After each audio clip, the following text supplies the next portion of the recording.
Hello and welcome to Dark Alignment Podcast. I'm Brittney. And I'm Eruca Rose. And this is Season 4, Episode 1. We're so happy to be back.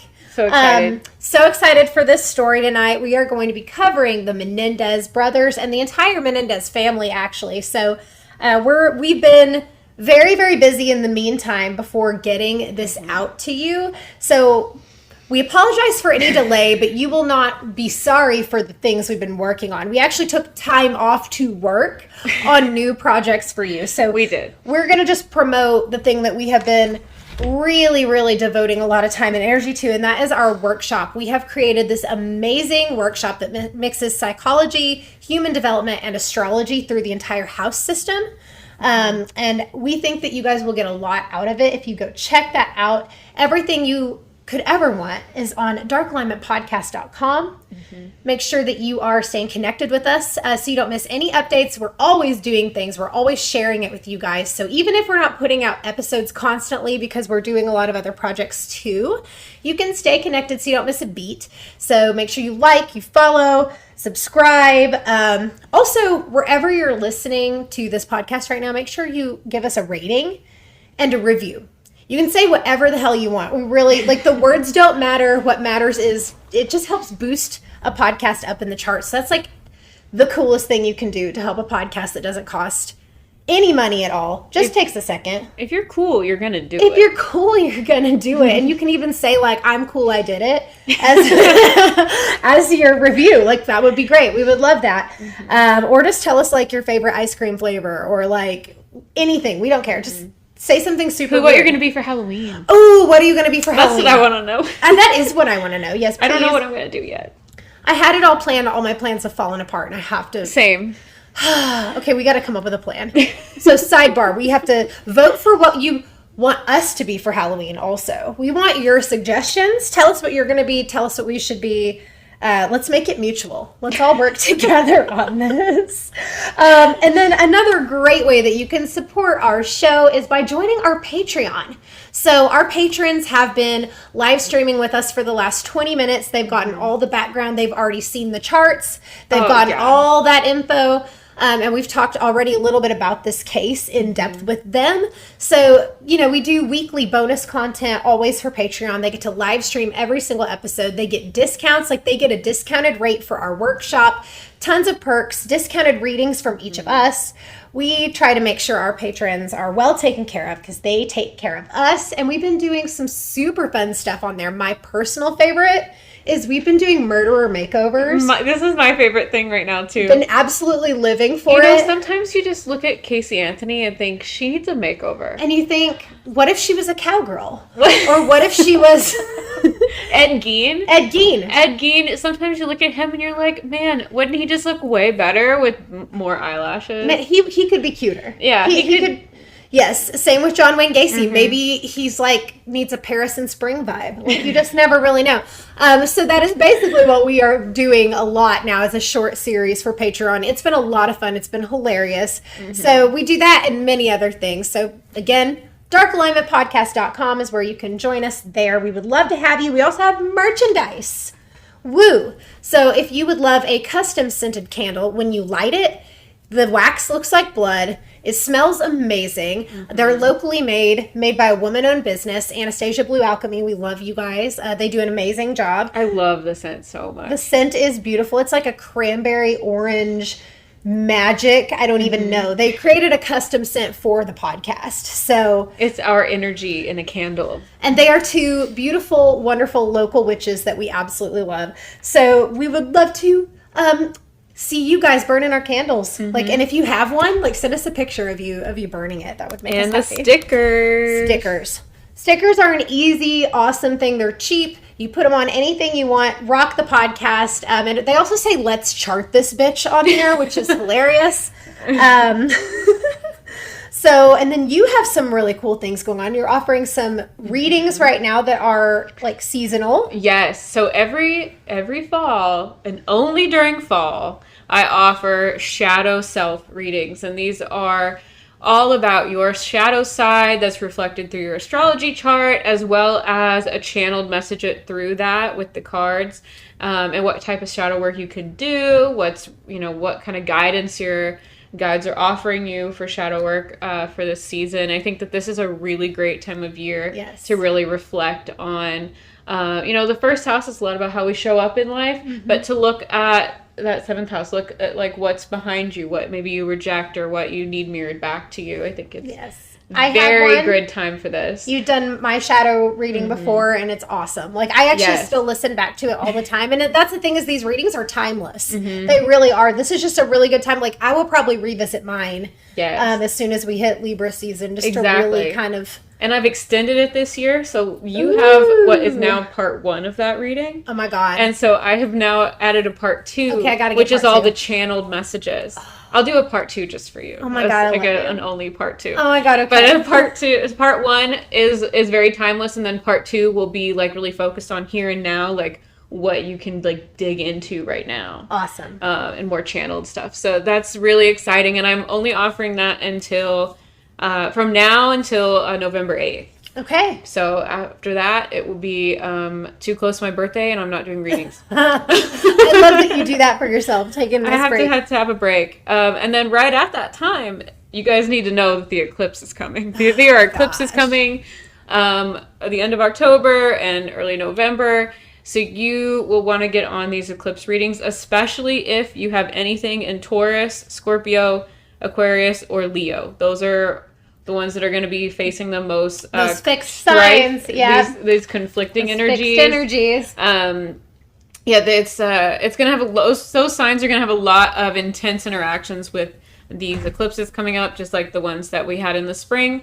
So go ahead and book that. If you book that early, I believe I think I have a discount for people who are booking it early, so it's not like the week of I have 100 of those readings to do. I always get eclipse readings. Yes. Then I listen to them like 900 times before, during, and after the eclipse.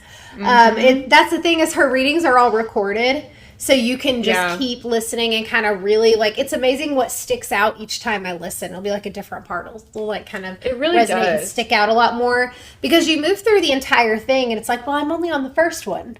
But I'm still going to listen to the whole thing. But then when it's closer to that first one, I'm like super focused in on it. Especially the readings where I'm looking at like things happening over time. Yep. You're kind of like, okay, like I'm vibing with this part, but like you won't vibe with the next part until like it comes up in your life.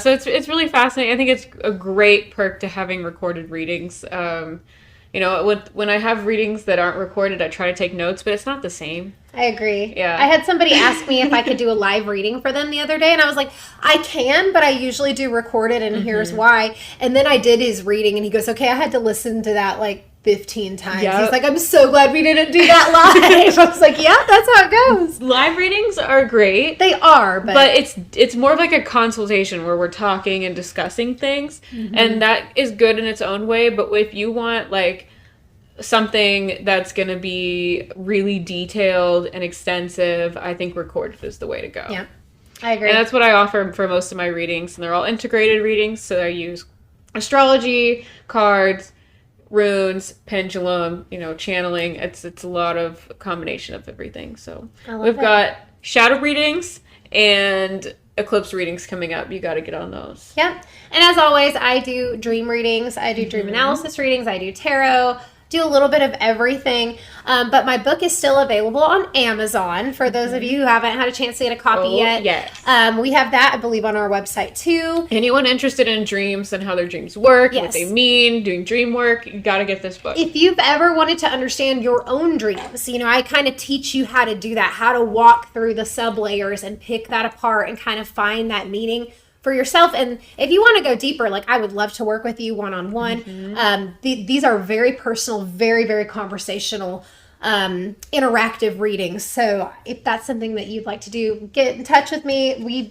We do all the things. We love being in touch with you guys. So connect with us on social media. We love it when you guys give us comments and tell us things and give us episode suggestions. We've had a lot of really, really good ones lately. We really have. Especially on Instagram. So we appreciate you guys so much. And then the last time we were here, I don't know if you remember. Do you remember who we covered last? This is a pop quiz that you didn't know. I mean, yes, but no. Okay, so for our season, you're about to be like, oh man, as soon as I say it. For our season 3 finale, we did a 2-parter covering Lacey Peterson. Okay, yeah. Yes. Yeah, I remembered, guys. Don't worry. I knew you did. But it's been a minute. It came up and I was like doubting myself. Don't do that. Don't do that. Never do that. Never do that. Never. But if you haven't got a chance to listen to that episode yet, or that 2-parter, that's our only 2-parter we've ever done. And super, super excited with how that turned out. So go give that a listen. And I guess, without further ado, we're ready to go ahead and get into this episode of the Menendez brothers. But I do have a disclaimer.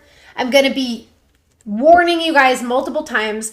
This particular episode is covering some sensitive subject matter. So we will be talking about some abuse situations, specifically child sexual abuse comes up multiple times in this story. So advanced trigger warning, we're not going to get into anything like that for a while, but I just want to make it very known because this is a very sensitive topic. I do go out of my way to discuss this from a very clinical standpoint. I do a full psychological analysis of kind of the victimology, the psychological effects of it all, like how someone becomes that type of offender, all the details there. And for the rest of the episode, I will be referring to child sexual abuse as CSA and child sex offenders as CSO.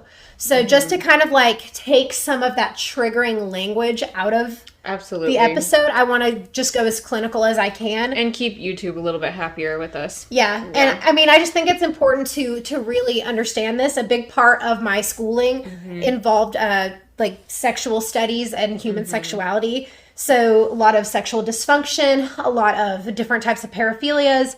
That's been like a huge focus for me. So I'm excited to be able to share a lot of that with you today. I put over 25 hours of research into this episode. I'm really, really excited to get into it. Yes, so, I am too. Let's do this. We got to start with my sources. All right.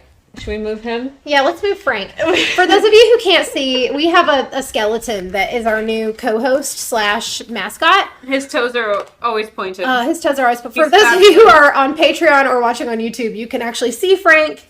And if you've heard weird jarring noises, that's his joints. He has arthritis. He has arthritis. Oh my gosh, you can see him in the background. Is that great? Good? Yeah, that's great. Oh my gosh.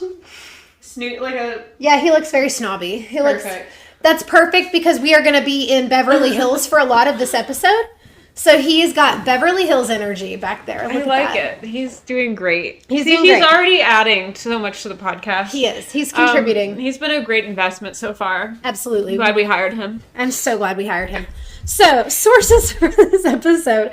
Wikipedia, always one of my favorite resources, and please donate if you are a user of Wikipedia. I make an annual donation every year, and I ask you guys always to hold me to it. If I'm running late or behind on it, I always make it known, like, everybody harass me until I do my donation, just because I use this resource. I want it to stick around. It's free information for the public, and I think that Wikipedia does a great job.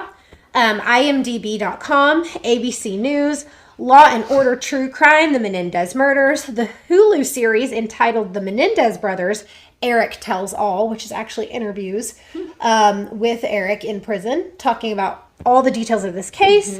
There's a fantastic Lifetime movie, I loved this, called Menendez Blood Brothers, starring Courtney Love. She plays Kitty, who is the mother, and she does a fabulous job, and it's just so good. That was probably the most enjoyable part of my research, and I watched that movie literally like 4 times because I just was like, this is so enjoyable. I'll probably watch it tonight at bedtime just because I need to watch it again. It's just so enjoyable. And it's very, very true to the actual story. So it's not like super, super Hollywood fabricated or anything. The actual Barbara Walters interview with Eric and Lyle, which is pretty interesting, pretty intense. And then there's a really, really awesome YouTuber who I think has really done a great job putting all the pieces of this together. Her name is Kendall Ray, and I absolutely love her. Yes, I love her. So her episode on the Menendez brothers is really, really good too. So I used a lot of her info just as like she added things in there that I was like, oh, I didn't think to add that in there. I've watched her for a long time. I really like her. She's phenomenal. So shout out to her. But an overview of kind of what this story is, what it's all about, what goes on, why are we even talking about it now? Okay, so Joseph Lyle Menendez, the eldest brother, and Eric, I think you pronounce his middle name Galen Menendez. It's an interesting middle name. Galen. I think it's Galen.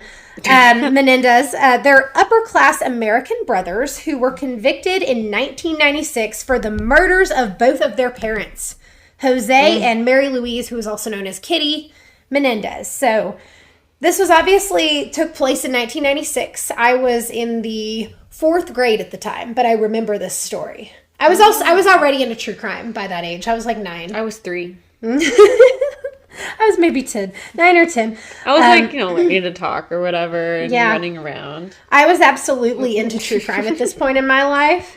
And even though it's an older case, it's been gaining a lot of popularity. And I think a lot of that is because of TikTok. It's been like a thing brought up on TikTok. But I think it has a lot to do with the narrative surrounding CSA and child abuse in general, and how we view victims of this type of tragedy, because it was very, very different in the 90s. And you can see that in the court proceedings. Like, it's actually pretty grueling to go back and see these interviews with the brothers at the time, and the way that these topics were addressed and the way they were asked about them. It was, it was back in a time where if you were a male who had been abused by a male offender, you were assumed to be gay, which is just insanity. And we know that now. We know that is absolutely ludicrous, insane.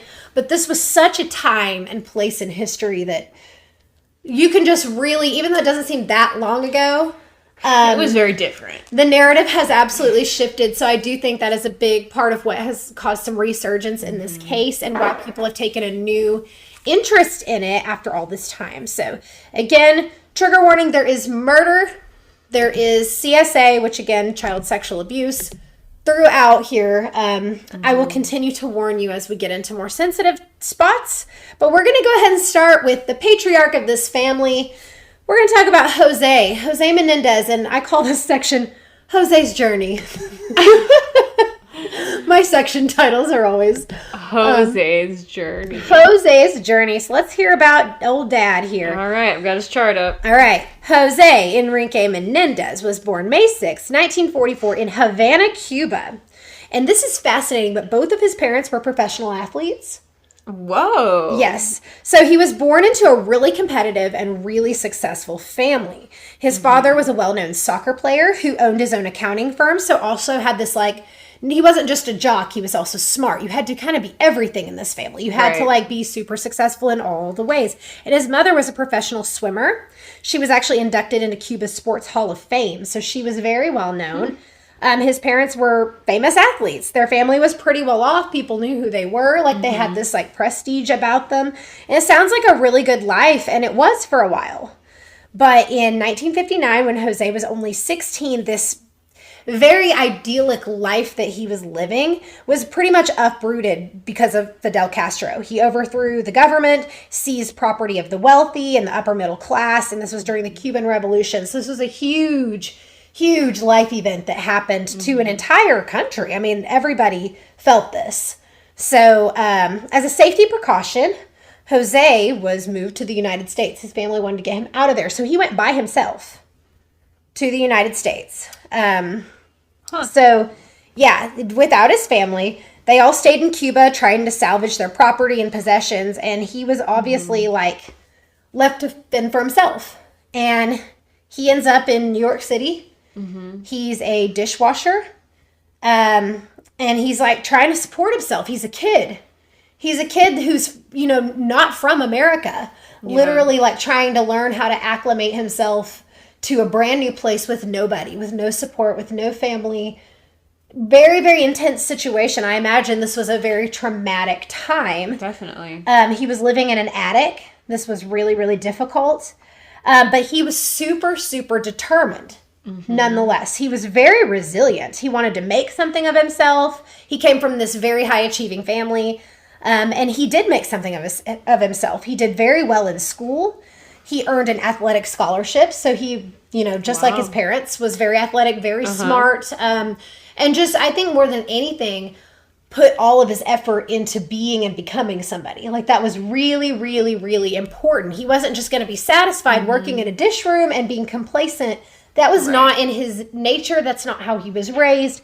And even without his parents influencing him and being right there with him, he still pursued that. And he couldn't afford to go to an Ivy League college. So that was kind of a thing that he always felt shame about. Because that you got to be the best of the best. You got to go to the best school. You got to be the best. You got to beat everyone. You got to win everything. That was his attitude. Yeah. So he later, of course, wanted exactly this for his sons.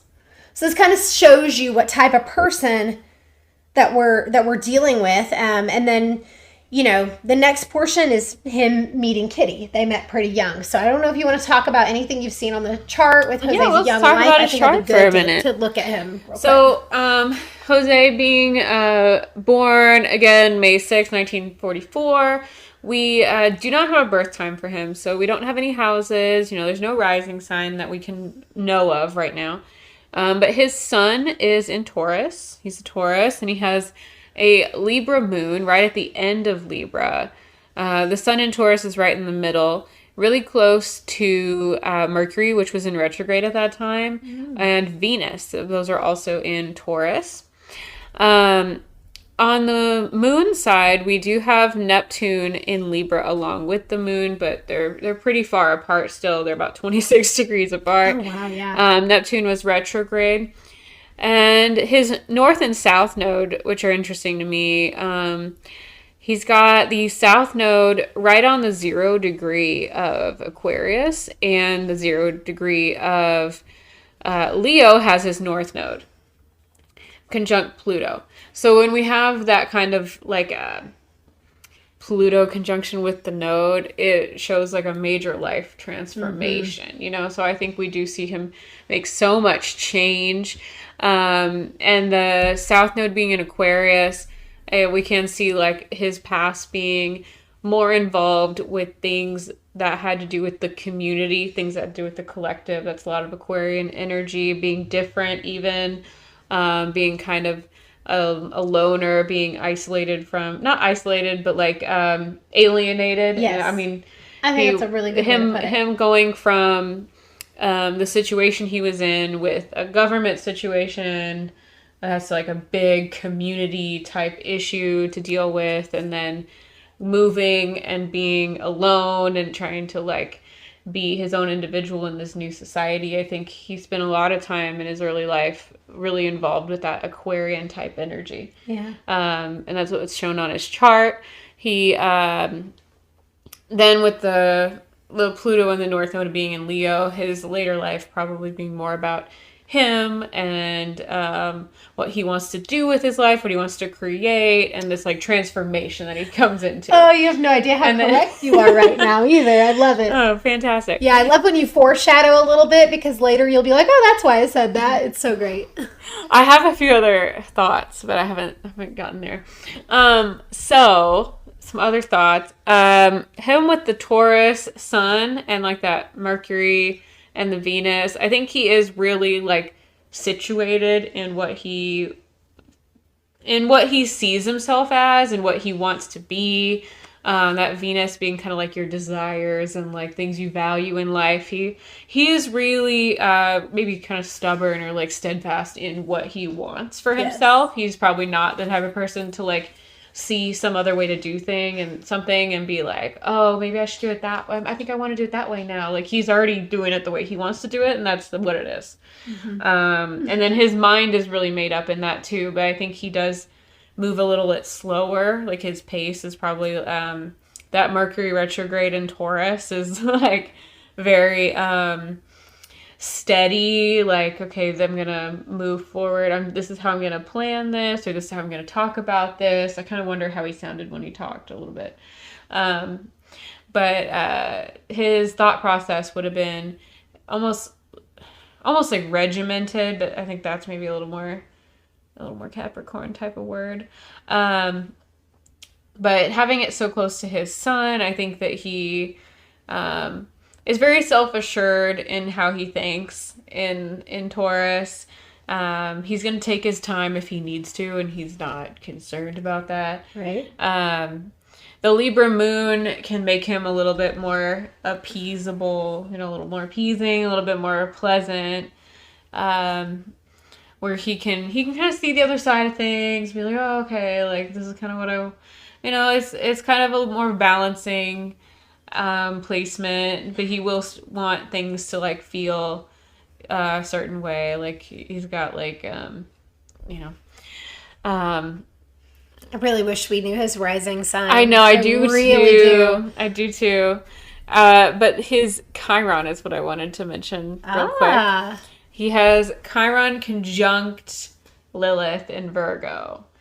And so this is all trine to his placements in Taurus. And it makes this really amazing, like, almost like pull yourself up by your bootstraps type thing, where he goes through this trauma, this awful thing, not being able to be one with his people, not being able to be of service, not being able to have like this daily nice routine that he wants. There's a lot of things that go on with Chiron and Virgo. It is retrograde at the same time, so it adds more nuance to it. But having Lilith right on it as well shows he's like empowering himself through this, and he's gonna make it happen. He's gonna do what he needs to do every day to make sure that he gets past this awful situation. So I think that's very really diligent great. in Very the way diligent. he does things, but also very little grace for anything. And that's something that'll come up in the story a lot, is like having no grace for anybody who can't do that. Because it's almost like, I can do this, and I do it through all the hardest things, and why can't you do it? Like, that's very much his attitude, so I love that you're hitting on that. And it will probably be like that more and more the more he gets older, because that Pluto on your North Node, Pluto is harsh. So Pluto can be great. It's transformational. It's going to get rid of everything you don't need. But when you have a Pluto aspect, remember that it's harsh. Like if your moon is doing something with Pluto, you might be a little more harsh on yourself that day than normal. Yeah. So if he went through a transformation, like, you got to do it too. Come on, get with it. Yeah. Cut it out. Do it now. That's the attitude that we'll see with him as a father. Do you have anything else you want to touch on before we go into his meeting with Kitty and kind of getting into her and kind of their relationship? Anything else standing out before we... So his Juno, they're married, right? They get married. They haven't met yet in our story. But right. But they will. End up... They meet soon. I'm just trying to figure out where I want to look on the chart. Gotcha. I mean, I do see a little bit of conflict there, but also some good things. He's got like a lot of these like squares and trines going on with Jupiter. So there's a lot of this like really grand like opportunity and fortune coming at him, but at the same, and I think the marriage helps with that, but at the same time, it like brings him down in some way. You're gonna really be shocked when I tell you things about their marriage. It like there's a conflict, there's a stress there that like almost that's like really like can set them back. And then maybe some aggressive issues, or like not being like caring or sweet, like comforting. These are all correct things. These are absolutely correct things. Well, I'm excited to hear about it. You're kind of like making predictions right now, which I really like. I know that's not what you're intending to do, but like you're foreshadowing without knowing you're doing it. It's so much fun. Well, that's what's fun about this. I can just read the energy, and then we'll see how it manifests in the story. Are you ready to hear the next piece of this? Yeah, should I pull up her chart too? Yeah, you should go ahead and pull her chart up. So now we're going to get to Jose meets Kitty. He went to college, not Ivy League, which of course, such a disappointment, like he went to Southern Illinois University. That is where he meets his future wife, her maiden name, Mary Louise Anderson. Of course, she always went by the nickname Kitty. So I don't really know why, but everybody just like Kitty though. She's so Kitty. Really like Kitty. It's so cute for her. So we're going to just call her Kitty. And she was actually a few years ahead of him in school, but they hit it off right away. They got married in 1964. They actually eloped, which is kind of fun. Like they just kind of like a rebellious move. And then after they graduated, so Jose ends up passing the CPA exam, becoming a successful businessman, just like his father, who was an athlete and an accountant. So he definitely like followed that patriarchal, the whole pathway that was set for him, which also that's a cultural thing as well, from kind of his background. So he kind of felt like, okay, this is the path. This is what I'm doing. This is what I'm going to do. Like you said, he's very self-assured about it. In all of his workplaces, he was credited with being highly intelligent and diligent, but he was extremely disliked by pretty much everyone because he was arrogant, he was rude to his coworkers, he was abrasive to anyone who worked underneath him, so he like belittled people. He was not a nice man. People absolutely fucking hated him. So really interesting. And he was also ashamed of his Cuban heritage. Really? Completely ashamed of it. He was not proud of it at all. So he started going by the name Joe instead of Jose. He Americanized his name. Wow. To sort of get rid of that. One time... I really wish we could see his rising for that. I know. One time he was given this congratulatory letter of recognition for being a minority business owner, and he felt so insulted by this gesture. Like it somehow cheapened the fact that he was successful.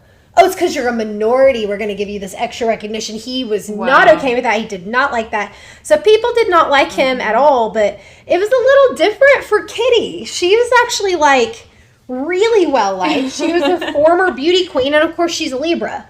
Yeah, she's a Libra, and she's got a Leo moon. Oh, yay. It's great. It's perfect. Yes. Yeah, she's like... The fact that she was a former beauty queen, too, like she was very stunning, very physically stunning. Her parents actually didn't like Jose. They didn't approve of the marriage, which is why they eloped. So she was like marrying her man anyway. And it's very, very interesting. And, okay, big thing that I don't know if you could see this anywhere on his chart. You did call out some of his marriage stuff, how it's like good, but also kind of like challenges him in this like negative way that brings him down. He was a major womanizer.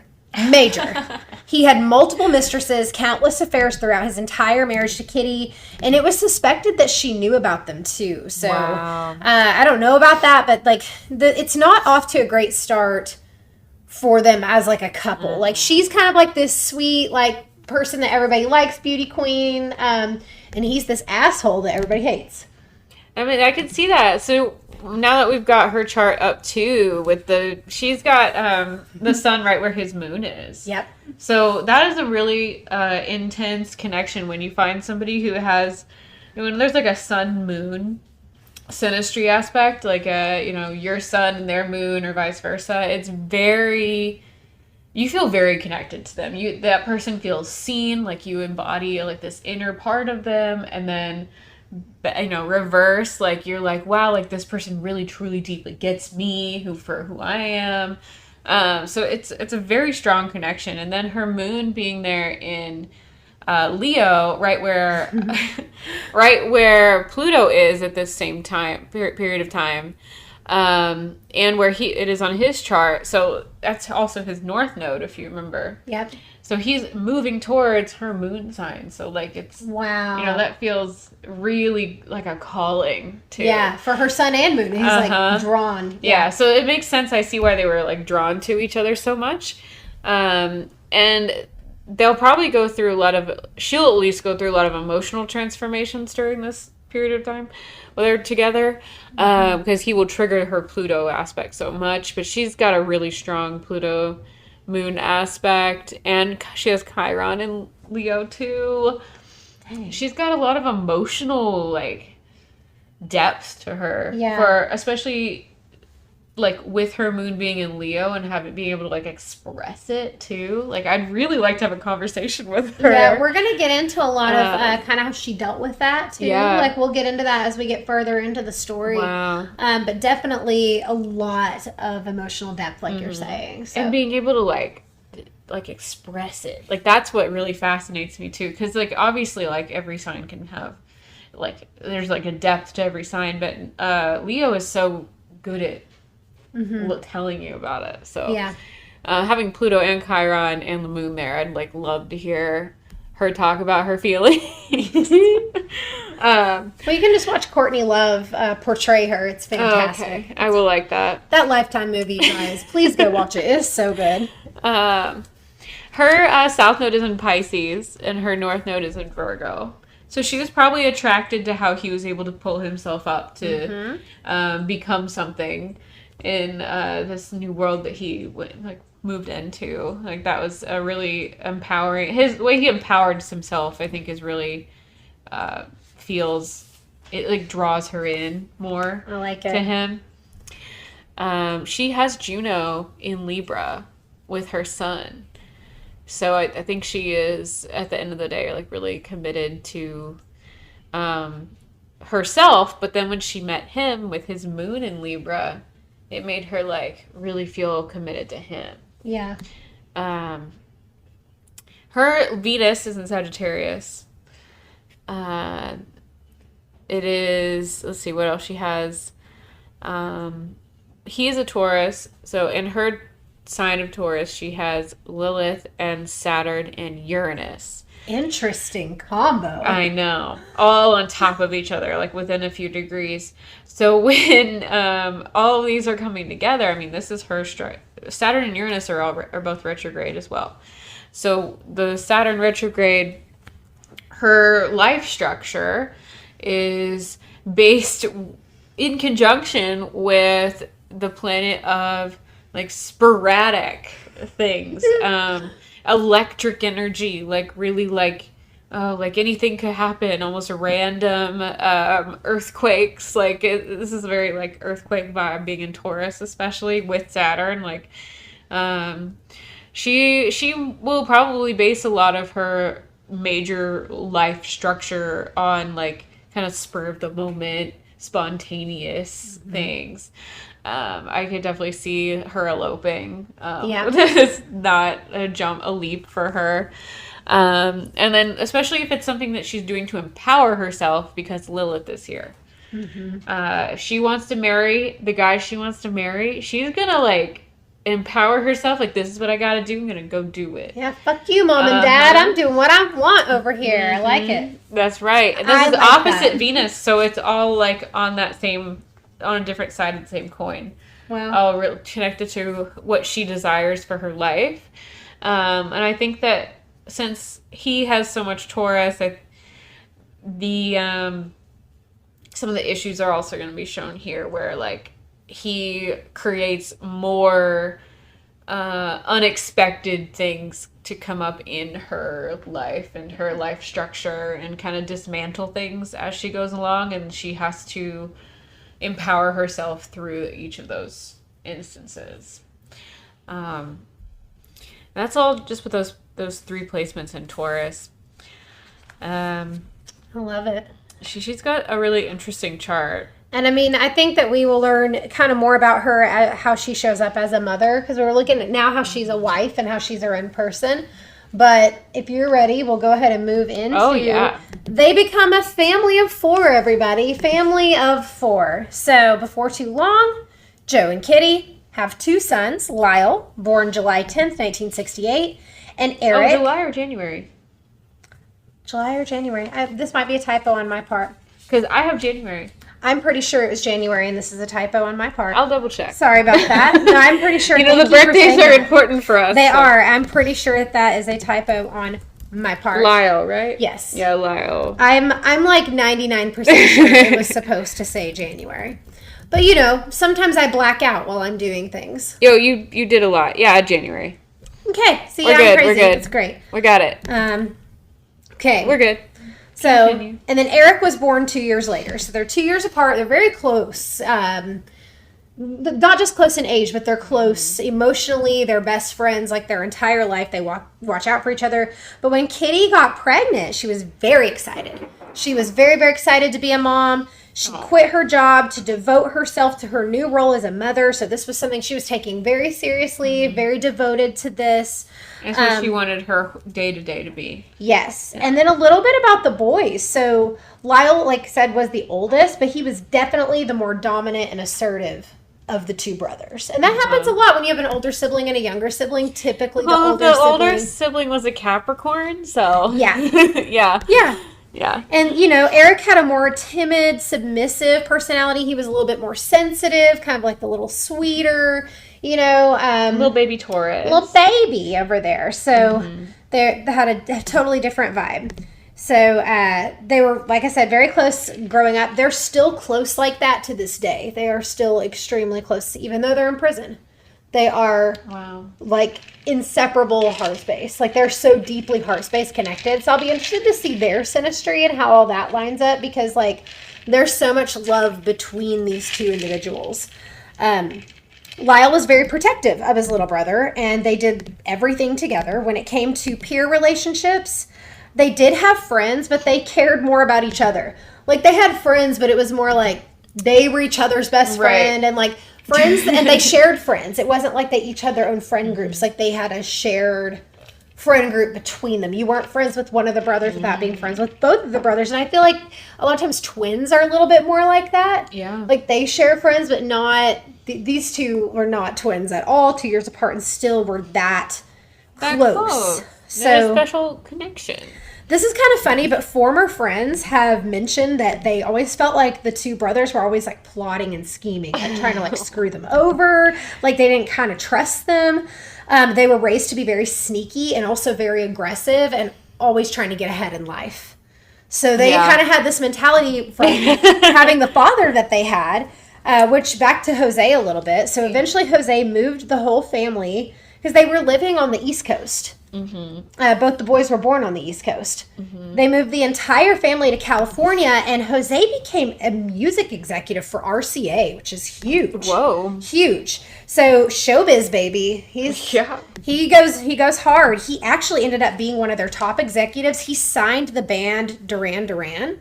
Kind of big name drop there. And that's a great path for someone with a Leo North Node. Yes, that's why when you were saying that earlier, I was like, yeah, he gets into the entertainment industry. So he was acquainted with a ton of celebrities, and everyone still fucking hated him.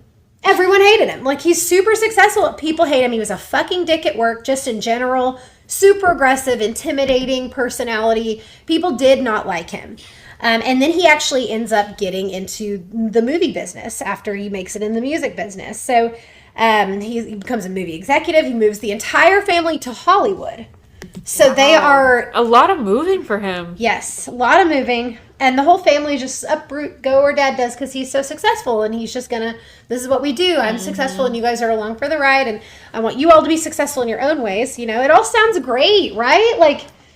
living this really fancy life. You're living in the Hollywood Hills. You're like the high life. This is a very, very affluent It's interesting. Circle of people that you're around. Like very, very wealthy. But this household was not happy at all. Not happy. So it's unfortunate, but not surprising given what we know about Jose. So like I said, he was constantly cheating on Kitty. He had affairs all the time. He had mistresses. He had just all this sexual shit going on. He was a workaholic. So he worked nonstop. He demanded success of himself and everyone around him. Everyone in his family.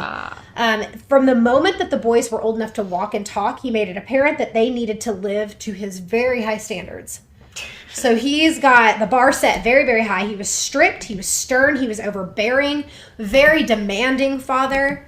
He expected his children to excel at everything they did, especially sports and academics, the two things that were modeled to him, the two things that he focused on. He wanted his boys to be the best of the best, no matter what. And it definitely says a lot about, like what we were talking about, his value system. Yes. His psychology, what he finds to be making you worthwhile as a human. Like, you have to be good at these things or you're just nothing. Like, that's really... And that's what he decided, so it's not changing. Exactly. Not budging. Rooted in that. Completely Taurus level, stubborn, rooted in that energy. And at the same time, you know, we talked about Kitty having a lot of, like, the emotional stuff going on. She struggled really badly with addiction and substance abuse for most of her adult life. So, I don't know that she was actually expressing so much what she was feeling. She was definitely trying to repress it and definitely trying to, like, self-medicate here. So she wasn't able to be the mother she wanted to be because she was very, you know, very much under the influence of a lot of different substances. Alcohol was one of her biggest ones, the thing that she had the most issue with. And she put a lot of blame on her children for her lack of a career. Yeah. Which is super fucked up, but she chose to do that. But at the same time, it was like she had this resentment. Because she wasn't this mother she wanted to be, and she wasn't this career woman that she once was either. She was kind of like, felt like she was failing at all these roles and just going through this whole addiction cycle. So really like a double-edged sword for her. And then, of course, back to Jose, the tactic that he used to get perfection out of his children and everyone around him was shame. Wonderful, right? Wonderful. Doesn't everybody just love shame as a tool? So that's what he did. Whenever he didn't like their behavior, he found a way to turn it into a source of shame. So a really strong example. This is very disturbing. Trigger warning here. This is really upsetting. Eric was said to have wet the bed until he was 14 from all the anxiety and the trauma that he suffered, which again, we're talking CSA. We haven't gotten into the details of that. This is extremely common for victims of CSA. I remember you saying that. Yes. Because there tends to be a fear of getting out of your bed at night. Yeah. So even if you have to go to the bathroom, like it's a very, very serious thing going on there. So all that anxiety and trauma, major bedwetting issue until his teenage years, and as punishment for wetting the bed. This is so fucked up. His parents would display the sheets, his stained sheets, on the kitchen table for everyone to see. Okay, first of all, that's nasty. Like, let's not put... But that's the shame. How else are you going to feel the shame? Man. Just putting that in my kitchen.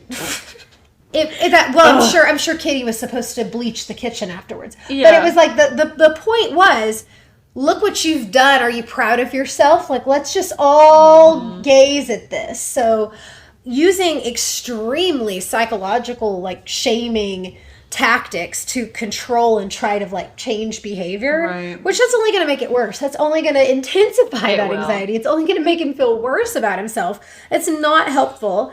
And then, of course, as you can imagine, the older the boys got, the worse their relationship with their father got. That relationship totally deteriorated. The boys became more and more rebellious. Lyle, in particular, the older brother, Jose was losing control of them. And he did not like to lose control of anything, as we kind of gather from his very domineering personality. He constantly felt this need to assert his position in the hierarchy. I'm the father. I'm the patriarch. Yep. I'm in charge. Like, just constantly feeling like he has That's what works for him. And so that's what he continues to do. So I was talking a little bit, we talked about the two things he cared about the most for his kids, academics and athletics. So athletics, he chose a sport for both of the boys to play. He pushed them into tennis, and they were both exceptional tennis players. Eric was actually ranked 44th in the nation for his age, so he was really, really good, very impressive. And Kitty was their number one cheerleader, which was kind of sweet. It looked like things from the outside that this was a great family. This was a very successful family. This was a high-performing family. Like, the boys are so good at this, and Jose's so successful, and Kitty's this beautiful mother. Like, it looked so good on the outside, but underneath, things were just so fucked up. So that's a little bit of the family dynamic. The next section goes into more of the boys. Okay. Each kind of their troubled teenage years, because this, I think, is the core of everything that happened with this crime. I think this is kind of like, we understand the setup and kind of like the early modeling and sort of how these personalities became ingrained in everybody. But here's where they're rebelling. This is where they kind of start to do their own thing. They start to kind of become their own people, but very troubled people. Very troubled people. Instead of like the people that their father wants them to be and tries to force them to be. So despite their efforts to succeed, the boys were a continuous disappointment to their father. Always. Everything they did. They could never do enough. So they were good students, but they were average. They were like more average, you know? Right. They weren't top of the class. They weren't valedictorian. So Jose felt like they were failing at life. If you're not the best, you suck. That was really his mindset. He was so obsessed with success. Like, nothing short of that would do for him. So Lyle had more expectations and pressure put on him as the older brother. And also being the more assertive one, I feel like Jose kind of had more expectations of how he should perform. And the family dynamic was very challenging. And of course, Jose was brutal. He shamed them even for their physical appearance. This is so sad. This part makes me very sad. Lyle had a lot of insecurities about the fact that he started going bald and losing his hair by the time he was 14. Probably from the stress. Probably. Yeah. Probably because of the parents. So this was such a source of shame for Jose. He forced Lyle to wear a toupee to protect the family's image. He couldn't have a bald son. Oh, God. How fucked up is that? Wouldn't you be worried about your kid? Nope. Only worried about how other people see your kid. That's what's so sick about this is like, that's how he views his position as a father. It's not about like how your kids are doing emotionally, internally, how they're developing. It's about like how do people see you and your family unit. It's how are you looked at from the outside. So very, very disturbing, and just again demanding all that perfection. Even like how they looked physically was super, super important because that image was everything. And the boys were seen by outsiders as spoiled little brats. Like people, sure they were. I'm sure they were. But they both really struggled with self-esteem and confidence. You wouldn't really know that from the outside, but like internally, you know, you have Lyle who's struggling with this like physical appearance issue, and then Eric having this like intense bedwetting issue. Like there's so much shame. There's so much like, oh, like that hurts my heart to think about kids going through that.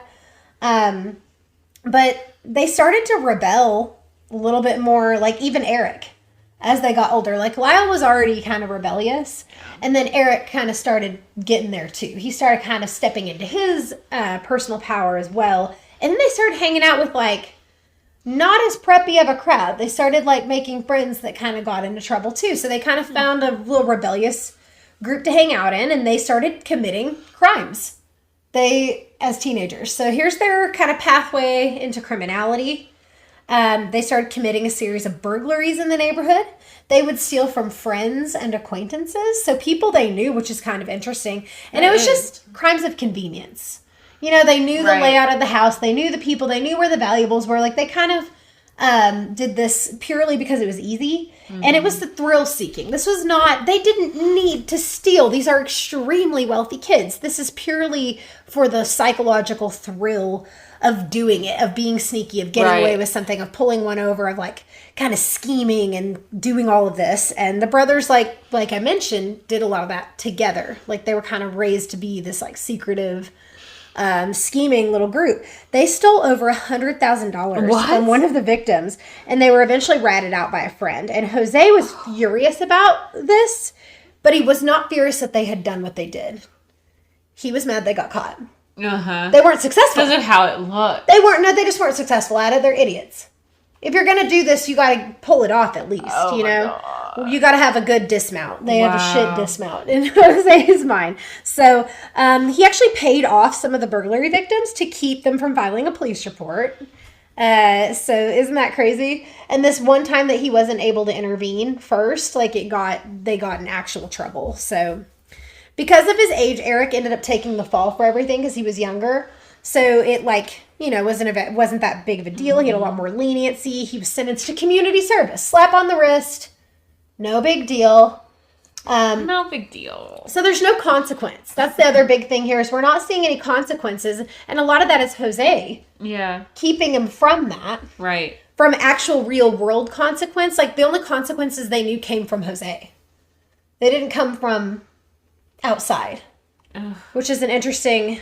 It makes the way they think about right and wrong very messed up. And that comes into play big time because obviously, as you know, spoiler alert, they kill both their parents. Right. So like keeping that in mind, like you see who that they are facing consequences to, like who, like... It's most important what mom and dad think because they will give you more turmoil than real life. Yes, absolutely. Yeah. That's the end all be all. Yeah. Of big everything. Things, mom and dad will get you out of it. Little things, mom and dad are going to torture you over. Yeah. Yeah. So, on a happier note, Lyle got accepted into Princeton. Ivy League. Everything Jose wanted. Now Jose can live through his son. Yeah, isn't that great? But it didn't go well because Lyle couldn't keep his grades up. He got expelled for plagiarizing one of his papers. So, the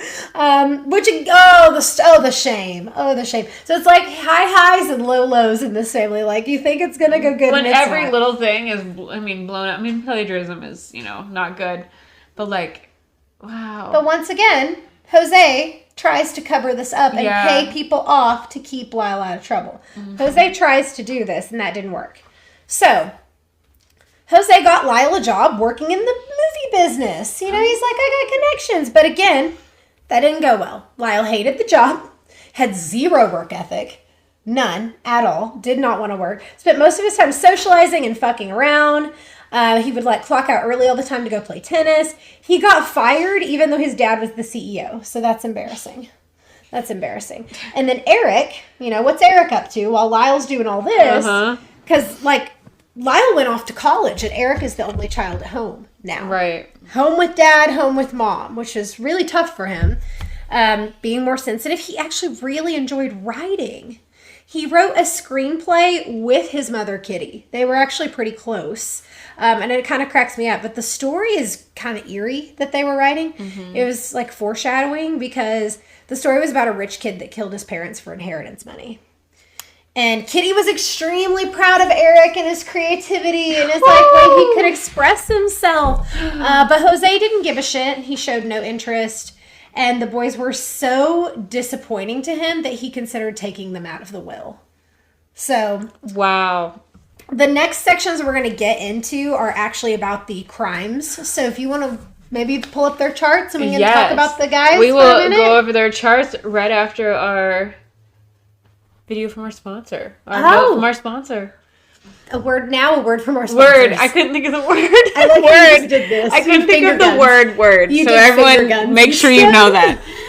If you are in Northwest Arkansas and looking for affordably priced photography and videography services, then you should definitely reach out to Nice NWA. Yes, you should. With photo sessions starting at $100, now is a great time to update your company's headshots, get graduation photos, new family pictures, and more. Looking for video work instead? Yes, videos start at just $300 and are a great way to boost your marketing engagement online with current customers and potential new customers. It's also a great way to create highlight reels of your next event or just to tell your story in an exciting and creative way. NICE is not just locally owned and operated, but is also a certified minority and veteran-owned business that started right here in Northwest Arkansas in 2017. So, go check them out on Facebook or on Instagram at NICE NWA or by visiting their website at nicenwa.com. Let's go ahead and take a look at Lyle and Eric's charts. Now that we've kind of gone through their whole upbringing, kind of who they are as people, their pathway into criminality, and then we'll really get into the actual crimes that were committed. So, yes. Okay, so Lyle, the eldest brother, and I like saying eldest way more than oldest. I like eldest. Eldest sounds better. Yes. The elder brother was born January 10th, 1968 at 12:10 p.m. in New York, New York. So really great that we have a birth time. That puts his moon and rising in Taurus with Lilith. Triple Earth. Oh, yeah. And then his sun in Capricorn with his midheaven and Mercury.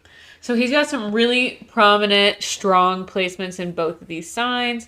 And then over in Virgo, just to let's throw the other. Just to add more. Just to add the other Earth sign. He's got Jupiter retrograde, Pluto retrograde, and Uranus retrograde, also as part of Fortune. Wow. So he does have a lot over in Virgo, as well as the other Earth signs. Really prominent placements. He is going to be a little bit fanciful by what he's driven by. He has his Mars in Pisces, so I think that he is kind of caught up in what he wants to do and the emotions of it all. He also has Chiron in Pisces, so a lot of this is going to be based on his personal traumas, what he is driven to take action about, which I think is prominent for this story. His Venus is in Sagittarius. Now I remember the Venus placement because was that Mom's there too, or Yes, mom's was there. Okay. So I do get the feeling that they had more of the problem with their dad than Yes, the mom. Like absolutely. the mom, like I almost said this at the top of the episode and then I didn't. I really wish I had now because I feel like the dad was like the driver of the problem and then the mom kind of went along with things. Yes. So I think they did like their mom a little more than their dad, but obviously they both were not being good with them. And then Eric, the younger brother, I did misspeak earlier saying he was Taurus. I had the dad's chart pulled up, so this is... There's a lot of Taurus energy in this episode. I know. Younger brother is a Sagittarius with a Scorpio moon, but they're very close together, right, like hugging on that cusp. Yeah, they are. They're like, yeah, right on top Val of each other. I would be proud of doing that this. Italian. Yeah. I'll send her the timestamp. Yes, send her the timestamp. This is for you, Val. So yeah, this Sagittarius Sun, Scorpio Moon. There's a ton over in this part of the chart. Neptune is on the 0 degree of Sagittarius. Jupiter is on the 20th degree of Scorpio. Vesta is on the 20th degree of Scorpio, and then Venus is at the almost 10th degree in retrograde of Scorpio. So, and Mercury at the 22nd degree of Sagittarius. So there's just so much in this little section. It's very concentrated. Very chart. concentrated. Yep. A lot also in Libra with Mars, Uranus, and Pluto almost there on the 29th degree of Virgo. A lot in this quadrant of the chart over here, so I would kind of consider that. The rising sign is in Virgo, and what's interesting is also Lilith in part of Fortune over here. So when we look back at eldest brother Lyle, the first placement on his chart is also Lilith. So Lilith again is all about when you find yourself in an uncomfortable, bad situation, you will do whatever it takes to get out of it. If that's manipulation, if that's making a really intense deal, if that's, whatever you need to do to empower yourself to get through that is what you're focused on. And that is something that was a big thing for their dad. Yeah. But it was more in the way of him trying to get through his own personal traumas, where for them it's like how they show up in life is very Lilith, because it is like the first thing on their charts. Wow. Both That's brothers. really cool that they both have that. Right? We have not seen that on the podcast before, where both of the people that did something together had like that first. I'm the putting same, a note about that because that's really cool. The same first placement, and they both have. I'm double checking now. Yeah, they both have their part of Fortune in Virgo. So something about this Virgo energy for them. Lyle has Jupiter there, and Eric has Pluto there. I think it does bring a lot of this. One of them brings like is more like of the opportunity. One brings more of like this like good luck to what they want to do, and then, but both of them. It's both earth signs still, so they're both showing up in this really grounded way and in this empowered way.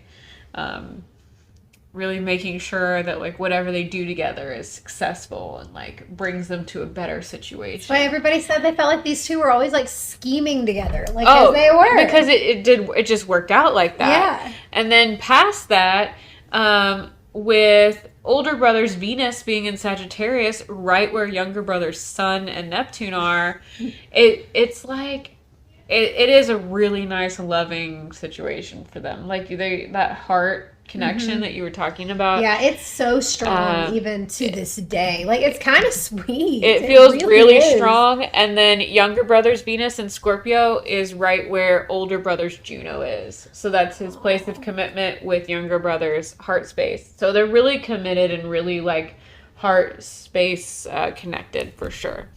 I think that's really interesting to see here. And then with older brother's Mars in Pisces, younger brother has Mars in Libra. So it's kind of like one could get carried away and the other one will follow suit. Yeah. I have a Pisces sun and a Libra moon, so I understand that energy a lot. Oh yeah. So it's like okay. It's very easy for younger brother to go along with older brother. And then I think that older brother's Mars would kind of empathize with younger brother's Mars. So it's like this whole, and they're so connected. I think that it's so fascinating, to see how they all work together. They both do have pretty intense, like squares on their charts. Younger brother has this kind of a grand square going on if you count the midheaven. But the South Node in Leo, which is where parents have a lot of energy. Yeah. But the North Node up in Aquarius, so it's almost like they're trying to undo some of the stuff that their dad did. Younger brother is going the opposite direction in life as dad. Like, no, I'm starting from this Leo place and I don't like it. So like, we're going to try to go to this Aquarian place. It's counteracting a little bit. This Leo South Node is not going to want to stay in a place of being worried about appearances and putting on a show for everybody. Eric is going to be more worried about Aquarian things. He's got Pallas and Pholus on his North Node. It's just not the same type of calling in life as dad. And then older brother has North Node in Aries and South Node in Libra. He might have gotten a little more care from mom, I'm feeling, than maybe the younger one did. Maybe that was before some of the really intense situations came up for that if you think family. about somebody who has like some emotional stuff going on, has a hard time dealing with it, having one small child versus two under two, and they think about the stress that brings if you're already dealing with like emotional issues or addiction or anything like that, it's going to intensify it. So I'm sure she was able to be a more focused mother for her first child, right? Before Eric got there. And that's why we also see older brother's moon in Taurus, where moon in Taurus is like a connection with the mom that feels more stable, a little more grounded.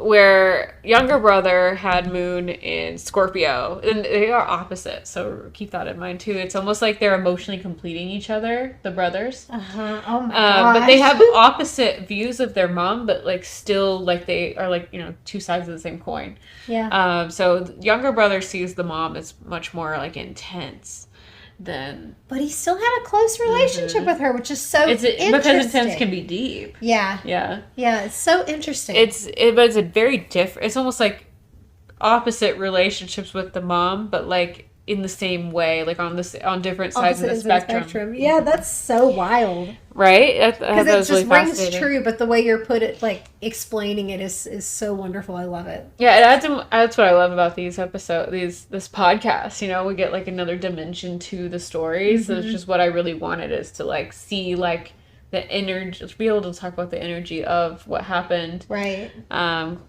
It lets you like feel into it more and understand it more. Yeah, so anything, let's see, and this is pre-crime, because we're going to be talking with them a lot, obviously, after they commit the crimes, too. So I think you're really covering kind of who they are, what they're like, kind of them growing very much and having more strain with their dad, how they feel about their mom. I think this is all really important and kind of sets us up for the next part of what happened here. Absolutely. If you have any other things, I think I did want to mention. Yeah, I want to throw in there that younger brother's Chiron placement. Ooh, yeah. You'll want to know this. Chiron placement is in Aries, and it is in the 8th house. It is retrograde. Let's see. Older brothers was in the 12th house. So both of these are very kind of the darker houses of the zodiac, because they're more like taboo, kind of nuanced, like places of isolation and going to the depths of things, kind of dealing with darker themes of life, death, sexuality. I think younger brother might have gotten more of a more aggressive, maybe sexual trauma than the older one. You're exactly right. You're exactly right. As I got chills when you said that. Yeah. We'll talk a lot about that. I was kind of hesitant to even say that. I could tell you were, but I wanted you to keep going. Okay. Yeah. you were giving me encouragement. Yeah, you're exactly right. I have lots of chills from that. where the older brother, it looks like more of like this trauma of like he lost his own God in life. Like he's like, oh, like I don't know who I am because like this like huge authority figure is so, you know, like I don't even know how to put words to this because I'm getting this like kind of like bones feeling to it, like this like yeah. There's intensity with this whole area of their charts.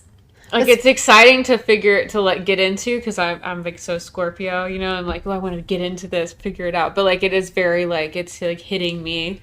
And we will talk about the trauma aspects much deeper. Yes. Where you might feel more comfortable kind of diving into it after we like kind of get into that space because we're not quite there yet. But well, let's go ahead and move forward because I think I wanted to touch on that before we got into. I think it's important. The next part. I think that's an excellent transition. So. Where we kind of left off with the story is again, like Jose is very disappointed with the boys. He's considering removing them from the will. They're just such a disappointment. Anything they do, like he's trying to cover up the consequence because that brings him shame. So he's trying to pay everybody off, keep the boys out of trouble. Like he's constantly trying to manage this image of them as a family. So tensions have really, really mounted. And one specific incident happened on the family yacht. So one night, they decided to go on a family yacht outing. They went to hunt sharks, which I think is kind of random and kind of weird for this like rich family to just go hunt sharks. I don't know. And the boys felt weird about it. They still talk about like they actually legitimately thought their dad was taking them out to kill them that night. So they were really intense. This was a really intense thing. The vibe was weird. The captain of the yacht said he felt like something was strange that night. Eric and Lyle kept going off by themselves, and the whole thing just felt very strange and very weird, and they weren't like, it was not a normal outing. So they didn't talk like a family. They were like, the boys were reclusive. They kept to themselves entirely. They recount the story that they were in fear of their lives on this trip. Like, they legit thought that's their whole dad's ruse, of he was going to like throw them overboard, kill them, something, shark hunting, this whole thing. So they believed that was his whole intention. They were paranoid. And they were hiding an extremely dark secret also, which CSA, the sexual abuse that these boys had endured for like their entire life. So this was on the night in question, you know, of like when the crime was going on, like after they thought their dad was going to kill them, they kind of went through this together. Like they were like, well, we've got to save ourselves. Right. It's us or them. Right. Like they really felt like that's how paranoid they were and that's how scared they were. Well, in the situation they're in, I don't blame them. Right.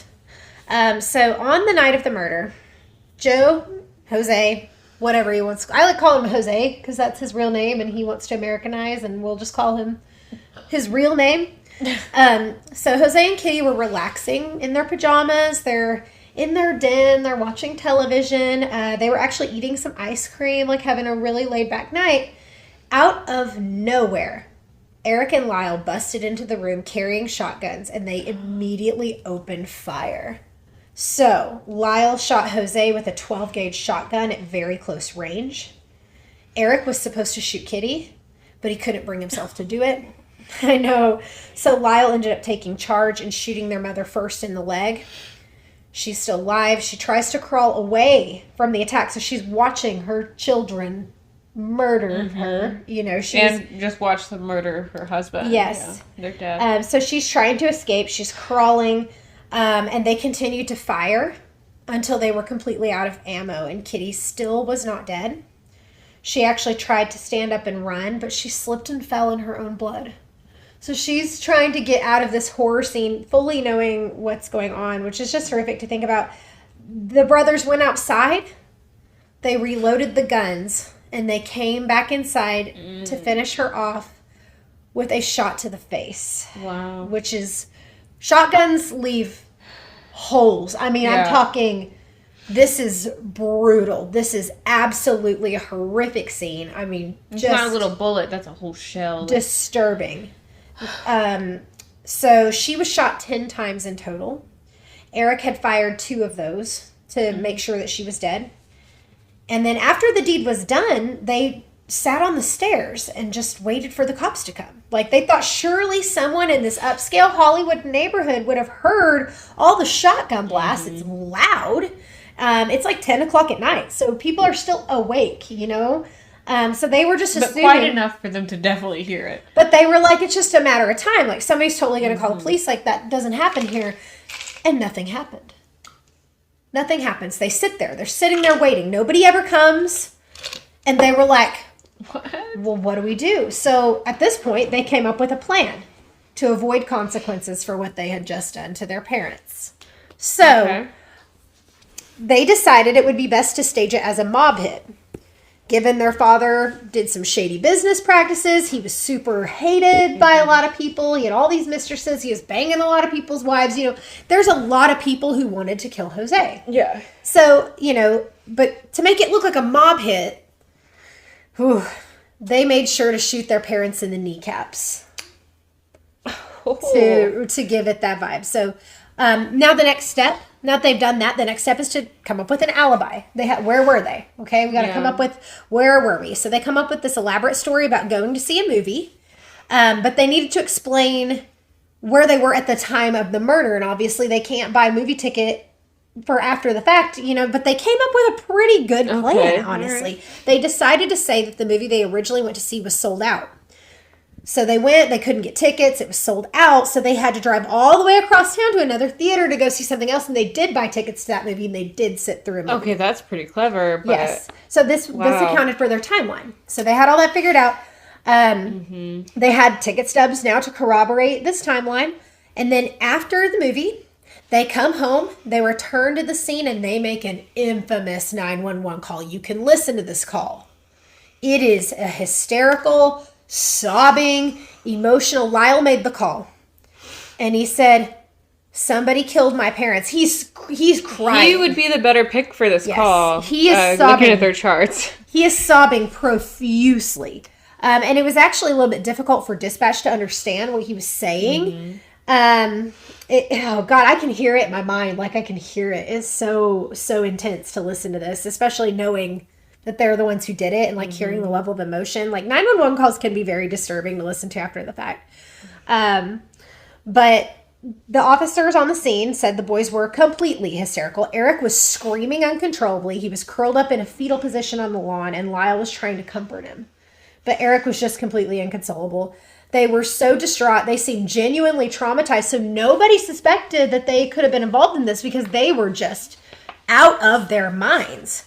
And police thought they were so credible, too. Like, they didn't even test their hands for gunshot residue. That's a normal protocol. Whoa. They did not even do that, so they deviated from that. And the scene was so bad. There was blood and body parts, like, just everywhere. Shotgun blasts, you're obliterated. Like, that is close range. Like, you're talking a hole the size of, like, 2 softballs. They were blown away. So it was gruesome. It was messy. And it was like, seemed kind of unprofessional for a mob hit. You know? Like they don't come in and just annihilate you. They would get a clean shot, you know? Or maybe the kneecap thing that would look like torture. But they're not going to do it quite like this. But for Jose, it did make sense. But Kitty's murder is what really baffled people. Because she had no enemies. Everybody liked her. Mm-hmm. She was like, it was almost like she was a casualty. She was the likable one. Of whatever Jose was doing. It just didn't make sense. It would be more likely that she would be kept for like ransom or something. You know what I mean? Like if it were a mob hit. So it was kind of an interesting, anyway. The really interesting thing, I think, is the way the boys behaved after the murder. So this is how they ended up getting caught. Eric and Lyle seemingly got away with it. Like, police believed their story. They went on with their lives. Nobody questioned it. But they did a lot of things to draw attention to themselves. And it made people very suspicious. So they started spending money like crazy. They inherited Jose's $14 million estate. Wow. The day before their parents' funeral, Lyle bought 3 Rolex watches and a bunch of expensive new clothes. They showed up late to the funeral. Lyle made some lighthearted comments about taking his father's place. And that was like, directly a contradiction from this grief that they felt. Like suddenly he's Mr. Lighthearted and Mr. Joke about it. So they no longer seemed sad. They kept spending money. Lyle bought a restaurant. He bought a Porsche. He started an investment firm. He started hiring a bunch of his friends from Princeton. So he's suddenly a busy businessman, like walking around, which is interesting. Eric was a little bit more humble with like what he did. He just got a new Jeep. And he started paying for a private tennis coach who charged $50,000 a lesson. And this is in 1989. In today's money, one lesson would cost $119,480. No. For one private tennis lesson. So to put it in perspective with inflation of like what this money, how much fucking money this is. So they continued to live in the house where their parents were killed. They got all new furniture and they rented 2 fancy condos on the beach. They stayed there most of the time, but they just are really living the high life. And Lyle was holding it together really well. Like he was doing okay, but Eric was falling the fuck apart. He was not okay at all. And this is like, he started going to therapy and that's really how they ended up getting caught. Really? Yes. So Eric confessed what they had done to his therapist, and Lyle was pissed. Yeah, Lyle is the one that really like made this happen. He was committed to the story. He's the Capricorn stellium, and then Eric is not the same. Oh God. You want to know how Lyle handled this? I feel like you could probably make a prediction. How do you think that Lyle would handle Eric confessing to his therapist? How would he handle that? Oh, like he was betrayed and devastated. Let's see. I don't know. Want me to just tell you?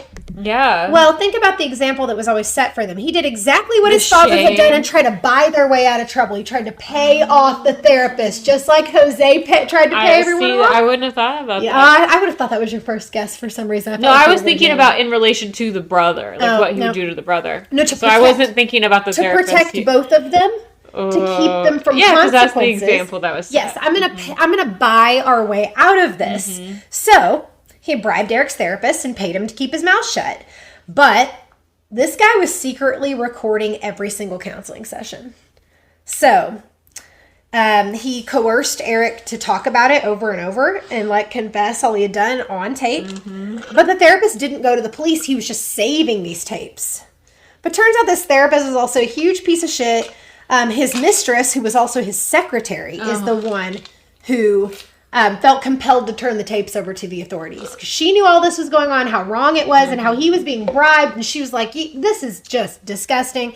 So she turned the tapes over to the authorities. And this shocking twist, the police put the pieces together that the 2 boys that they felt so sorry for were actually the murderers. So insane. Then they started looking into it. Records indicated the boys had purchased shotguns just 2 days before the murder. So all these things that they weren't even looking at. It was made known that Kitty confided in her therapist that she was afraid of her sons. She started locking her bedroom at night when she slept. Wow. She was scared of them. She had picked up on it. She had picked up on it.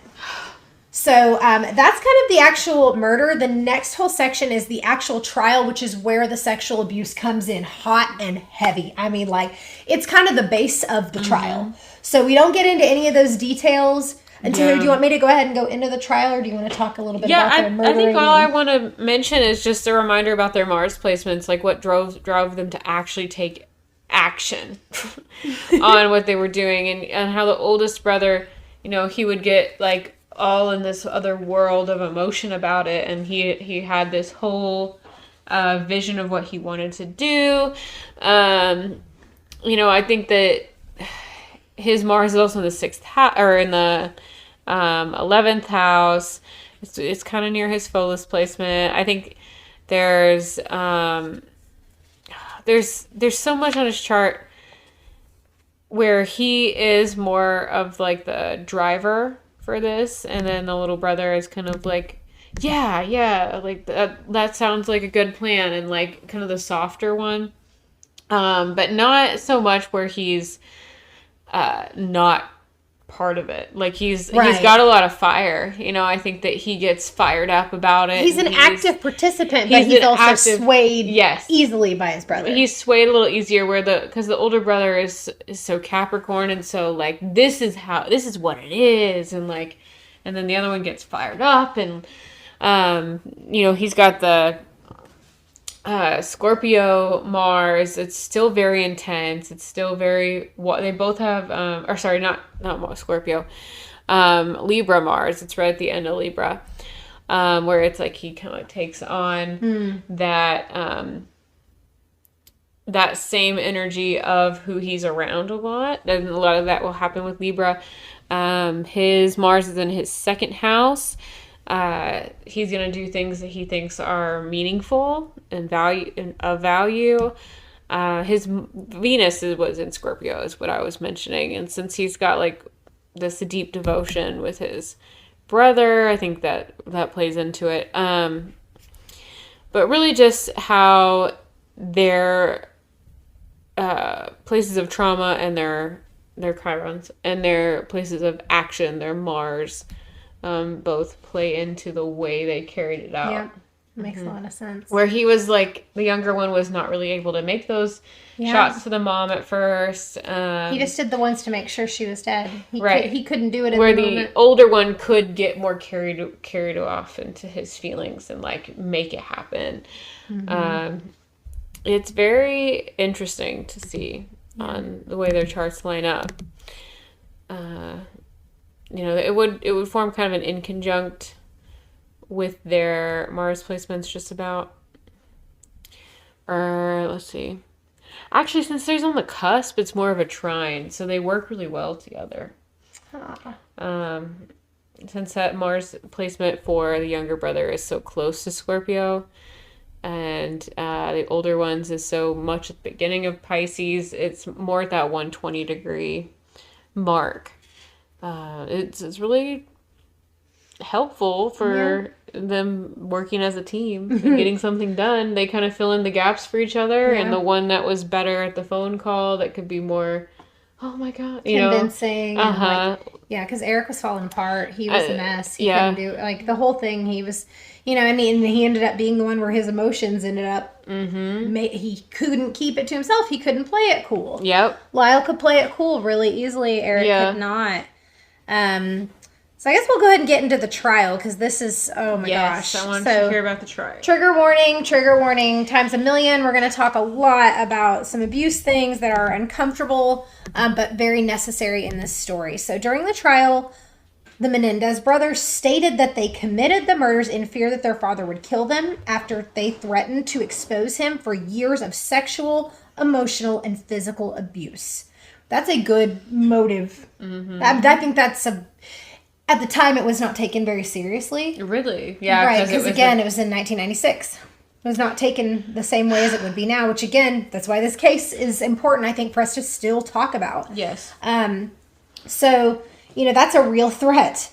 And at first, they were, the prosecution argued they just wanted their inheritance. They just wanted the multi-million-dollar estate. The whole motive was money, had nothing to do with abuse. And so that was kind of the battle back and forth between the defense and the prosecution. And that was more the focus in the 90s and early 2000s. Yes. It's like, all these rich heirs just want to kill their parents and take the inheritance. And it was very, everyone was so concerned about everyone's egos with money. And this is very interesting, because at first they were tried separately. With one jury for each brother, and both juries deadlocked, and they both resulted in a mistrial. So the second trial, they were tried together by a single jury, and they were found guilty in their second trial. So that's the long story short, but we're going to get into kind of the nitty gritty, because CSA was viewed very differently. It was not seen as a valid defense back then. And I think it would be totally different now. And we can see how this with Gypsy Rose. In her abuse and that level. I was thinking of her. Yeah, so that was season 1, episode 4 of Gypsy Rose Blanchard, where there was extreme abuse going on. And even though there was a horrific murder committed, she got a very light sentence because the abuse factor was considered very strongly. And it was not done that way for Lyle and Eric. So it's very interesting to look at how times have changed. I almost wonder if Gypsy Rose being a woman made it seem like she was more of a victim than the boys. Right. Yeah. But also, here's another interesting thing. This trial was broadcasted on live TV. So it was like a big reality show in the 90s. So another thing, and I talked about a little bit about how they were portrayed in the media, had a lot to do with how they dressed for court. And they had an adolescent. Spoiled, right? Adolescent. No? Adolescent was the way they were going. Okay, Young, adolescently youthful, because I always thought they were younger than they were. And this is why. Because it was broadcast on the trial, that was part of it. They wore these bright colored sweaters with these little collared shirts underneath. It helped their image, made them seem young. Even though they were both legal adults, it just gave them this young feel. You'll have to look at pictures. It's very, very interesting. Very preppy, but very young looking. And it was a death penalty eligible case, which was a huge deal. But they were both sentenced to life without parole, which is extremely harsh when you consider the abuse factor, which was not really considered back then. So trigger warning, if this is too intense, please skip ahead. This is very sensitive. Again, I'm covering it from a clinical and informative perspective as much as possible. But here we go. The allegations of abuse started very early. Family members of Eric recalled hearing firsthand stories from him of sexual abuse at the hands of Jose as early as 10 years old. He was literally trying to see if other kids experienced this too. Just horrific. He also begged anyone he told never to say anything about it. Everyone was scared of Jose, so the secrets were really kept by even close family members until after the murders, and that's when family members started coming forward.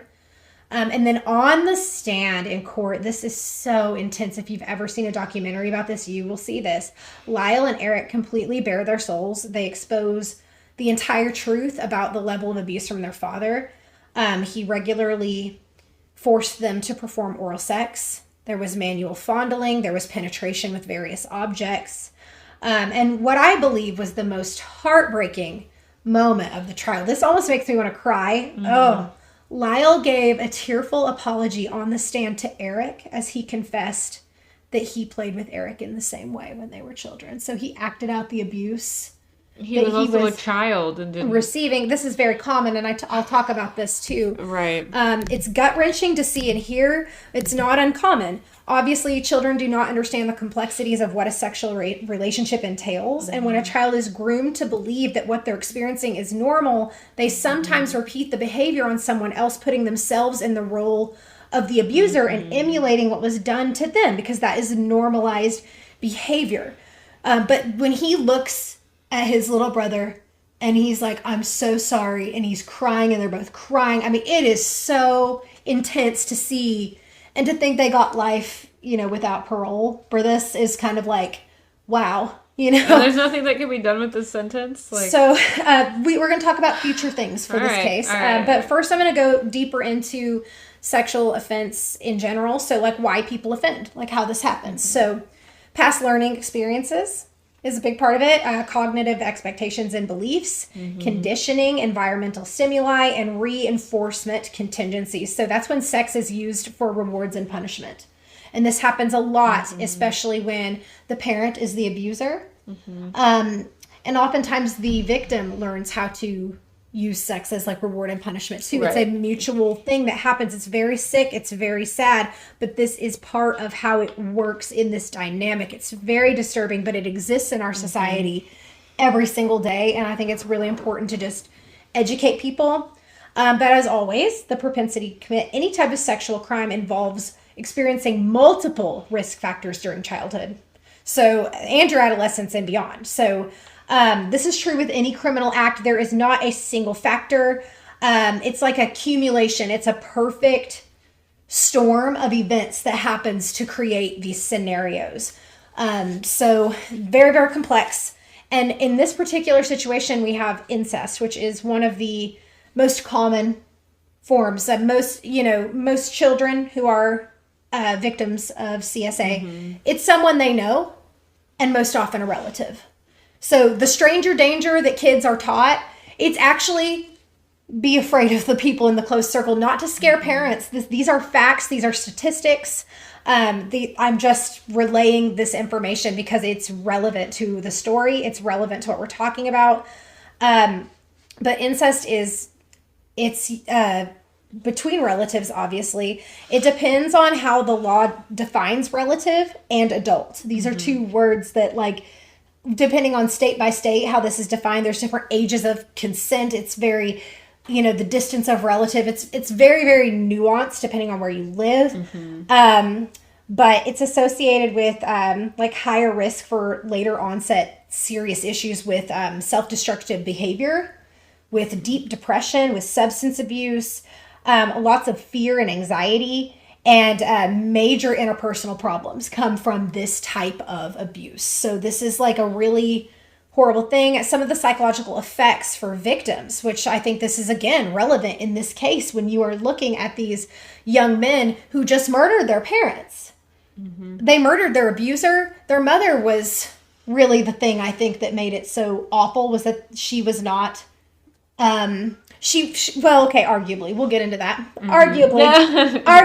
Okay, so, male and female victims of sexual assault are 2 to 4 times more likely than non-victims to develop serious psychological problems. They're essentially victimized twice, once by the perpetrator and then again by the criminal justice system during the investigation of the crime. And then, of course, if the suspect is arrested, the prosecution, they have to go testify. They have to face this. They have to continue. And then they have to be questioned and prodded at. And you see things like this in this trial where, everyone has to know about it. The prosecutor's even saying things like, were you gay? Did you like it? Like, were you, like, they're basically implying that this was consensual, right? Which is just fucked up. It's fucked up. So we look at this case so differently now through a new set of eyes, but getting subjected to that scrutiny by the media, the public, people questioning whether the incident even happened or if they're making it up, being a liar, being told you're a liar, the intense self-blaming that goes on with this, post-traumatic stress disorder. I mean, it's awful. It's absolutely awful. And there's a lot of different types of child sex offenders or CSOs. Again, they choose victims that they know. This is important because they invest a great deal of time, energy, and planning how to access their victims. So that is part of this whole thing. It's scary to think about, but these people, like psychopaths, are very calm. They're patient. They enact these plans like this. Grooming takes time. Yeah. They figure out which children they can do this to and get away with it the longest and how they're going to do it. It is well calculated and planned. And also in this setting, it was well known that nobody was allowed to go near a locked room when Jose would take one of the boys for some alone time. Nobody would go near that room. Whoa. Yeah. Stories like this continue to come up from family members and acquaintances that corroborated all the abuse allegations, which is just disturbing because it's like everybody knew and nobody was protecting them because everyone was so afraid of Jose. Wow. So super intense situation. And these types of offenders are different from rapists because like normally they have different, they're more preoccupied. They have a lot of other paraphilias too, which of course Jose was highly sexual. He had a lot of affairs. He had a lot of mistresses. So he did have a lot of other sexual things going on versus a rapist who is like more sexually aggressive and random and like kind of enjoys that aspect of it. This was a grooming process. So it's so different. Jose actually would fall into the category of what is called a heterosexual nurturer, and this is the largest group of CSO. They only victimize males with whom they have an authoritative or caretaking relationship over. Yeah. So there's a dominance aspect. So his Mars is conjunct Ceres, which is about the caretaking and that comforting. Yeah. Oh, gives me chills. I know. It's very gross. It's in Cancer, so it is a lot of that like parental care kind of caretaking again in that way too. Yeah. So we're almost through this part, you guys. So bear with me. This is very informational, but also I know it's very upsetting to hear a lot of this. But it is, again, extremely relevant to the case and was not taken as seriously as it should have been during the trial, which is why these two are still in prison. It's also in his 12th house, which is like this hidden component of his life. Yep. So a little bit about the victimology, which I've talked a little bit about, but when a CSO is going to, again, choose victims that are known to them, that they've spent a lot of time with, they've secured access, they've earned trust. They've gotten other people out of the way. They've removed all the barriers. They've made it where they can easily spend time with these victims alone. They groom children to get closer to them, even their own family. So some 4 major risk factors that are present and indicative of this type of intrafamilial child abuse. Number 1, a conflicted and abusive home, which absolutely, they had that. Number 2, family tolerated nudity, like child and adult. And so it's obvious, like with Jose, but here's where Kitty kind of comes in. There were allegations against Kitty inappropriately washing, trigger warning, washing the genitals of the boys into their teen years, especially Eric. That she would give them annual genital exams. I don't know how, why, what the truth is here, but that was an allegation. Low maternal affection is a third one, and that's kind of debatable here, but they definitely had an abnormal relationship with their mother. I don't know. I don't know that she was able to show them affection properly with all her addiction stuff, but there's a weird dynamic with the mother here, but that's one of the risk factors. And then low parental affection for one another, and this Jose and his constant cheating. And even though they like kind of had this like seemingly pleasant relationship, like there was turmoil in their relationship that the boys saw. So it's kind of like a little bit of all 4 of these big risk factors are coming into play here. So I think that's important. And then like the very last part of the story before we go back into the charts is incarceration. So we're going to go back to just before the trial and everything, when they were being held. The other prisoners absolutely hated Lyle and Eric. Absolutely hated them. They had to have constant surveillance and protection because they were like the little rich boys. So these prisoners wanted to just eat them alive, you know? And then after they were convicted, they hoped that if nothing else, they would end up in prison together. And that did not happen. Really? Did not happen. So they still remained incredibly close. They wrote letters back and forth. They even played a version of chess through letters. Like they just kept this connection. They remained in separate prisons until February of 2018, when Lyle was moved into the same unit as Eric, and they were reunited for the first time. And it was 22 years that they were apart. And I've seen a video of this, and it's quite possibly the sweetest thing ever. Like they are in tears, embracing each other. They're so happy to see each other. I mean, it is like, this story is so wild, but it's like kind of heartwarming to see these two get to be together again in their unit. So they were also agreeing to participate in education and rehab programs. They didn't create any disruptions. They were model prisoners, especially once they were together. Like it made their entire prison experience better. It made it better for the guards, for like everybody around. Like these two are no longer any sort of problem because they've got each other now. They both ended up getting married in prison, which is interesting. And they have maintained relationships with their wives despite incarceration. Lyle even got a divorce from his first wife and married another woman. So if you're single, don't give up. Don't you give up. And then, like I was saying, there might be a way to reevaluate this case. So there's new laws. I hope so. This is interesting. There are some new laws in place. A lot of legal experts and even legal counsel involved in the case originally agree that things would have been handled very differently if it were tried today. So we already talked about this, but there is a chance that this case could be under review as a result. Assembly Bill number 593 was created to amend a section of the Penal Code relating to domestic violence to now include evidence of child sexual abuse in cases like this. So it goes under the umbrella of intimate partner violence. It doesn't specify the gender of the victim. And in this situation, an appeal could possibly be filed to have another review of the Menendez case. So, I mean, they could potentially get a new trial and fight for parole. Wow. So, I hope so. I would love to hear what you guys think about all that in this case. And we're done with the heaviness. Thank you for letting me get through that. I feel like I just need to power through it. Absolutely. And get us back to the astrology to kind of like regroup and recover from the heaviness of, you know, all those details. So thank you guys for bearing with me there. It's absolutely relevant. for this case to talk about all of that. I'm really glad we talked about this case for sure. Yes. This has been a really fascinating case all around, and the charts are really fascinating.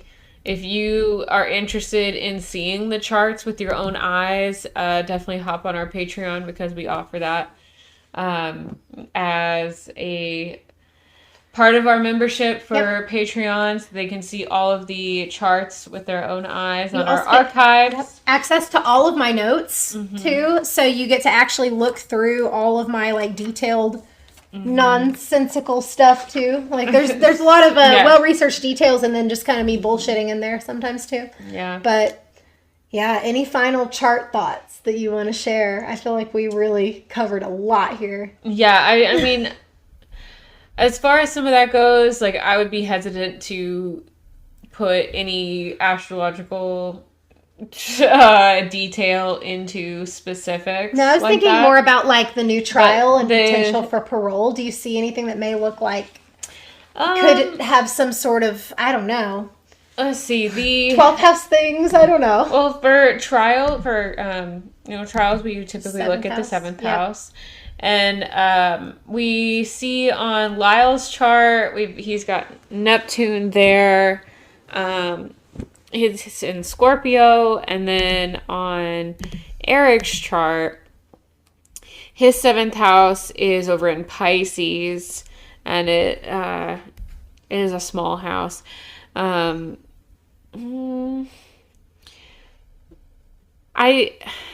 not seeing too much. I think that it might never happen. They might never get review of these cases. It might be more dependent on the transit charts, which I don't know what kind of timeline we're looking at, so I don't want to waste everyone's time looking at like years worth of transits. Right. But we do have eclipses come up in Scorpio. We'll have eclipses in Pisces here in like 6-ish years. So I feel like maybe I could see something coming up around then, maybe just depending on kind of which, I'm not sure how their case is like connected. Maybe one would happen before the other, or maybe one would be like subsequent to the other. I'm not sure. Yeah, because they've both been tried separately and together. Right. So I'm not sure how that would be approached if they would both. I feel like the best bet would be to take both of them as one case and put it in front of one jury. And just for parole. Just for the possibility of parole, because I honestly do not think these two are dangerous to anybody else. I think it's same with Gypsy Rose. I don't think that she has motive to kill anybody. No. I don't think that they are a danger to society at all. They actually seem very high functioning, well-behaved, highly intelligent people that could probably contribute to society in a meaningful way if they were given the opportunity. But I just don't know. Something that is interesting is that the older brother does have his North Node in the 12th house, which would make me feel like more prison-y. But then the younger brother has his South Node in the 12th house and North Node in the 6th house. So that would make me think he's coming out of prison. And but what if they were tried separately and one got parole and one didn't? Wouldn't it be crazy if one did and the other didn't? That would be crazy. And we're just speculating about possibilities here, and it's really still on the same spectrum. Like, they still both have this kind of 6th, 12th house life path. So I really don't know if I'd even go as far to, like, make a solid prediction. But it is interesting. It's fun to talk about. Yeah. Well, yeah. Any other thoughts? Or are we... Are we good? I think we're good to conclude. Okay, guys. Well, this has been a really wild ride, and it has been. We appreciate you guys for buckling up and like going on this journey with us. That is Eric and Lyle Menendez, also Jose and Kitty. If you liked what you saw, please let us know. We would love for you to rate, review, subscribe, like, follow, do all the things. Join our Patreon for extra bonus content. We would love that. Don't forget about our amazing workshop that we have. Connect with us on social media individually. If you're into a reading of any sort, we can help you with, we do a wide variety of things, and you can find all the info at darkalignmentpodcast.com. And that has been season 4, episode 1. Thank you guys so much. We hope you all take care of yourselves, love yourselves, and as always, chart all the bitches in your life, and we'll see you next time. See ya. Bye.